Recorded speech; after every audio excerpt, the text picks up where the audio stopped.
Waislamu wanauliza hukumu ya family planning. Family planning inabidi unauliza nini, unakusudia nini mili planning? Je, unamaanisha kusimamisha kizazi kabisa au unamaanisha kizazi kinaendelea lakini unataka kutoa space? Mimi namaanisha kutoa space kidogo. Basi sema children spacing, kutoa space kwa watoto. Space ni vipi? Yani badala ya kila mwaka mama anazaa, hasa unamwambia mama pumzika mwaka na mwaka mwingine unazaa, au unazaa kisha baada ya miaka miwili utazaa tena. Sasa lakini ile kutoa space, kuna vitu ambavyo vinafanywa vimekusudiwa ili yule mtoto asizaliwe.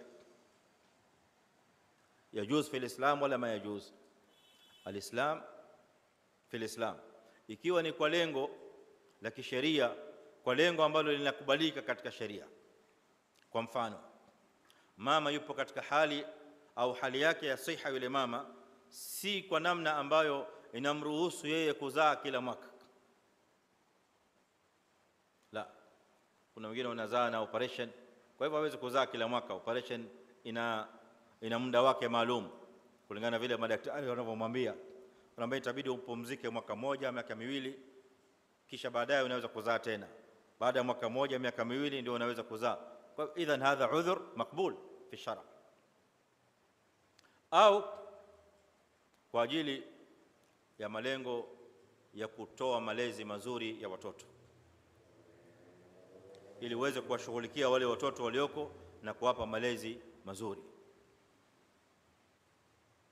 Wale watoto walioko sasa hivi ni 3, ni 4, 5, kwa sababu ngoja tusimamishe kwanza malezi mazuri hao watoto wapate kukulia katika malezi ya Kiislamu na malezi na tarbia ya Kiislamu, alafu tutaongeza wengine tena baada ya hao washakuwa wakubwa kidogo.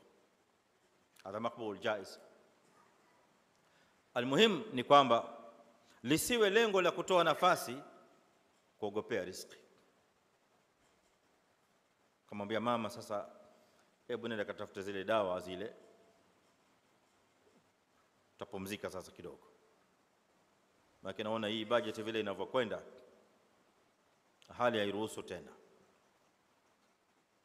Hali hairuhusu, maana hawa sasa hivi 3 na pesa kile tukiangalia hivi zinakwenda, tukiangalia mahesabu ya Pampers na maziwa, Pampers maziwa, hamna kitu.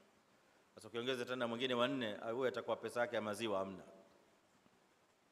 Nahnu narzuqukum wa iyyahum, sisi tunawapeni riziki nyinyi pamoja na wao. Lihadha sabab au lihadha algharad ma yajuz.